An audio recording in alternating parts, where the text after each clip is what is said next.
is Valley News Live at 4. Breaking news this afternoon. Police believe they've caught up with the suspect after a shooting inside a Mexican restaurant, Plaza Azteca. Police say a 24-year-old Fargo man shot a 23-year-old woman and her 8-month-old baby. They're both still alive.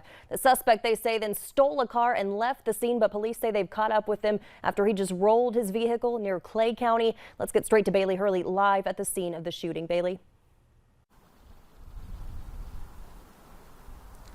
Stacey, shots rang out just a little bit before 2 o'clock here this afternoon when police say that that man fired multiple rounds from a handgun, both at that female adult victim and her child. Police say that the man continued to shoot at that woman as she ran through the restaurant, trying to get outside to safety. Police say that the man is known to both victims, but at this time it's unclear what exactly led to this shooting. Now, just like you said, Stacey, just a few minutes after this shooting happened, police were called a few blocks away to the 4100 block of 66th Street South for a report of a stolen vehicle. When police got there, they located the suspect vehicle and then knew that that stolen vehicle needed to be found immediately. They broadcast the information of that stolen vehicle metro-wide, and it was located in Clay County, and a pursuit was initiated. They've since that vehicle has since crashed. The SWAT team has been called out to that situation, as police say they don't know the intentions of this suspect. They don't know if he's still armed, so they want to end this situation as peacefully and safely as they can. Now, Stacey, I did speak with Plaza Management this afternoon, and they said all of their staff are okay. Of course, they are very shaken up, and says all of their prayers and thoughts are going out to both the victim and her 8-month-old child tonight.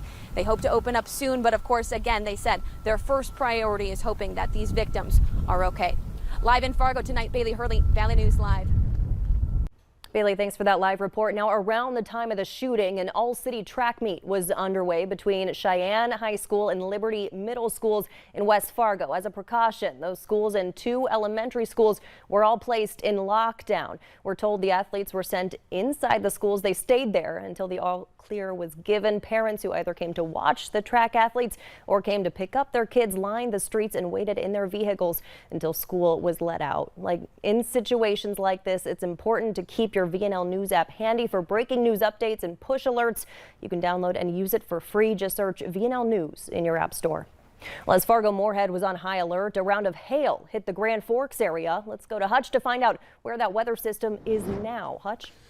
Thanks so much, Stacey. Good afternoon, everyone. Those storms are now racing through central Minnesota, and they have been severe with gusty straight line winds and some hail, generally under an inch in diameter, being the main threat. Here they are now, and they are right smack dab over the Bemidji area. Let's take this full screen so you can get a better look. Now, if you're in North Dakota, your chance of thunderstorms all but kaput for tonight, except for our far southeastern corner.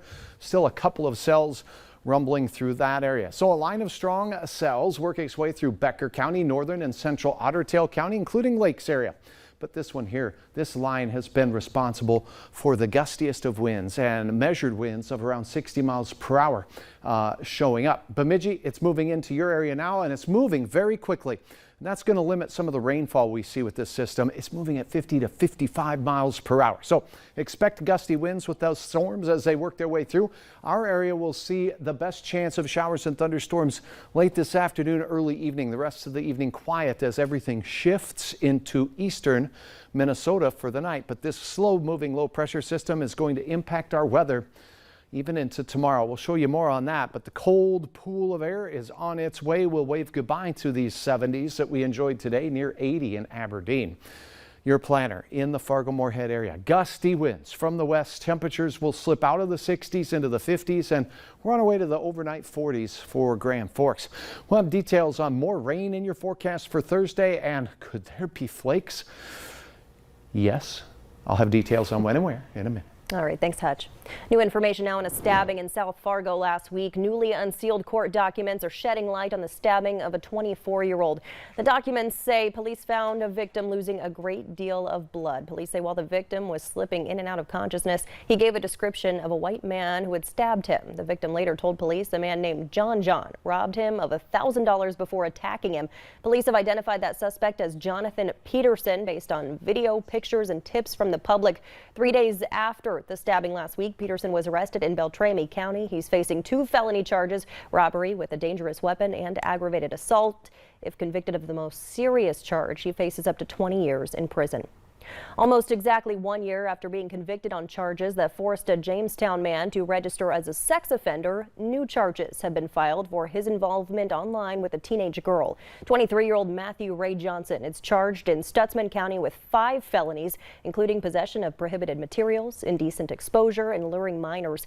Court documents say Johnson had sex with a runaway teen who was 15 at the time. In addition, officers combed through Johnson's social media and found explicit pictures and messages, which was in violation of his probation. If convicted, he could spend the next 5 years in prison.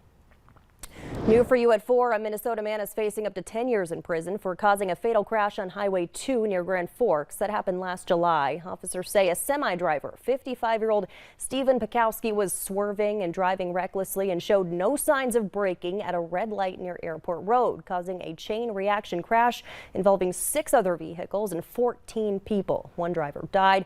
Pekowski is now charged in Grand Forks County Court with manslaughter, 3 felony counts of aggravated assault, reckless endangerment, and 2 misdemeanor counts of assault.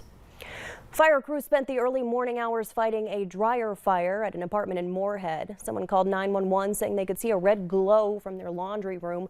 A smoldering blanket or comforter was later spotted on the steps. It's unknown exactly what caused the fire, but firefighters put it out quickly and allowed everyone back inside. Now, around 3 this morning, a Valley News Live reporter at the scene of that fire saw someone run from the building next door. That was just south of MSUM along 19.5 Street South. Turns out that was a potential assault and burglary. Police tell us they got a report of a man with blunt force trauma to the face, and they're still searching for the suspect. The man was carried out of the apartment on a stretcher, and authorities confirmed 1 person was sent to the hospital.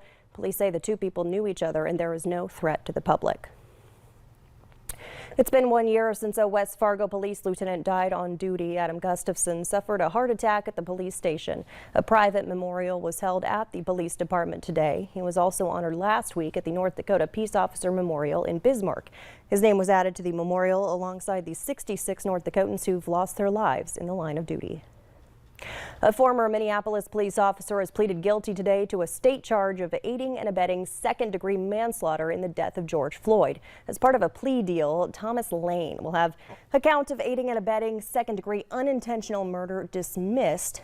Lane, along with J. Alexander King and Tower, were each convicted on federal counts of violating the civil rights of Floyd. Some in the community spoke about what they called a favorable sentence. He should be going to state to do hard time, just like they do the regular class of people. You go do your state time and then you do your federal time. It's all laced as a favorable case for everybody involved in it. They're not doing due process of law. The 2 other officers we just mentioned in the case are set to go to trial in district court in Minneapolis next month. Today, the U.S. is working alongside several global banks and other groups on a plan to address a worldwide food security crisis made worse by Russia's invasion of Ukraine. Those 2 countries produce about 1/3 of the world's wheat supply, as well as fertilizer and fuel. As a result, food prices have soared globally, and impoverished countries are the most at risk. Today, the Treasury Department announced tens of billions of dollars will be spent on supporting farmers, addressing the fertilizer supply crisis, and developing land for food production. As time keeps ticking, the budget in Minnesota is 1 step closer to being wrapped up. Governor Tim Walz today announced a completed framework, which would make $4 billion in investments toward public safety, education, mental health services, roads and bridges, and workforce development. An additional $4 billion will provide permanent ongoing tax relief to Minnesotans. That must be passed by lawmakers by 11:59 p.m. Sunday for it to take effect. Investigators are looking into other potential targets the suspect in the Buffalo supermarket shooting considered, including unspecified elementary schools, other grocery stores, and Jewish communities. At least 10 people were killed in the racist attack that has sparked outrage across the country. Investigators are now combing through hundreds of pages of writings the 18-year-old suspect allegedly kept online. Bradley Blackburn reports from Buffalo, New York. Writings from the suspected Buffalo supermarket shooter appear to show the details of a plot that was in the works for months. In a March post to an invite-only channel on the social media platform Discord, the alleged gunman identified the Tops supermarket as Attack Area 1, where he planned to shoot all blacks.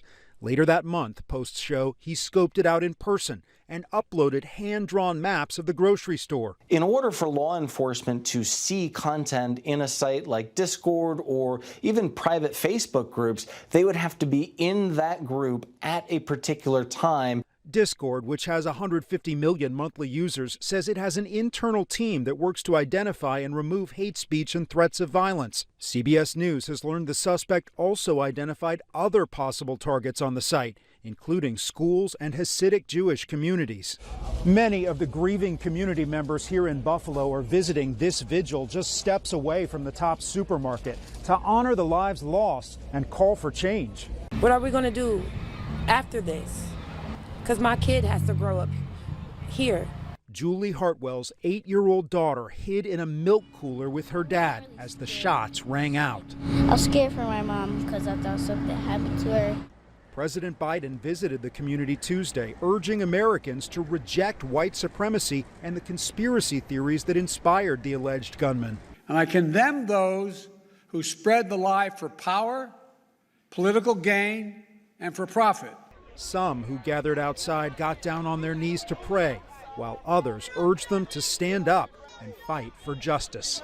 Bradley Blackburn, CBS News, Buffalo, New York. The suspect has been charged with first-degree murder. He pleaded not guilty. He is expected to appear in court tomorrow for a pre-trial hearing.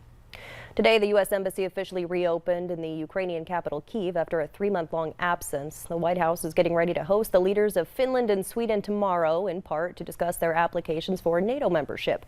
Both countries have said Russia's war on Ukraine influenced their decisions to join the alliance. This is a time when the democracies of Europe and North America must stand together against Russia's naked aggression. Tomorrow, U.S. lawmakers are gearing up for a final vote on a massive Ukraine assistance bill, just as the Senate Foreign Relations Committee voted in favor of Bridget Brink's nomination to become U.S. ambassador to Ukraine. Well, lawmakers are launching an investigation into how the FDA is handling the formula crisis. We'll bring you the next steps still to come. And today's temperatures did reach the 70s in the Southern Valley, 73 in Wahpeton. We have some cooler air that's heading our way, and it's not. Well, it is because we have some gusty northwest winds, upwards of 45 and 50 miles per hour up north. Some rain and thunder moving through, some of it severe. We'll have details on what you can expect in your forecast next.